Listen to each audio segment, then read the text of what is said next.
அஸ்ஸலாமு அலைக்கும். Hi friends. Season இருக்கும்போதே அந்தந்த காலத்துல வர ஃப்ரூட்ஸ் எல்லாமே சாப்பிடணும்.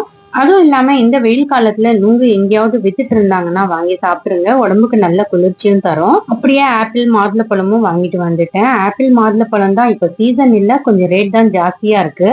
அதிக மசாலா இல்லாம சிம்பிளா ஒரு மட்டன் கிரேவி வைக்கலாம்னு 1/2 கிலோ மட்டன் வாங்கிட்டு வந்தேன்.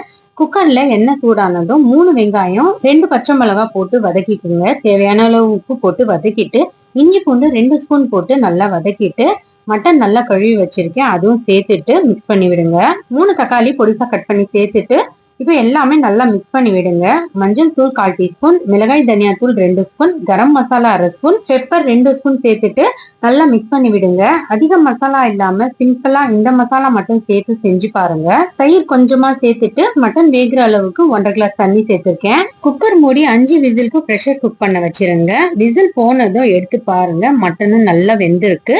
தண்ணி இருந்துச்சுன்னா கொஞ்ச நேரம் ஸ்டவ் ஆன் பண்ணிட்டு தண்ணி சுண்ட வச்சிருங்க. கொஞ்சம் கொத்தமல்லி தூவிட்டு ஸ்டவ் ஆஃப் பண்ணிடுங்க. இந்த மட்டன் கிரேவி சாதத்துக்கு போட்டு சாப்பிட்டேன், நிஜமாவே சூப்பரா இருந்தது. மட்டனும் நல்லா வெந்திருக்கு. அதிக மசாலா இல்லாம வீட்டுல இருக்கிற மசாலா வச்சு செஞ்சு பாருங்க. இந்த மாதிரி செஞ்சு கொடுத்தா எங்க வீட்டுல எல்லாருக்கும் ரொம்பவே பிடிக்கும். சப்பாத்தி, இடியாப்பம், பூரிக்கும் சூப்பரா இருக்கும். ட்ரை பண்ணி பாருங்க.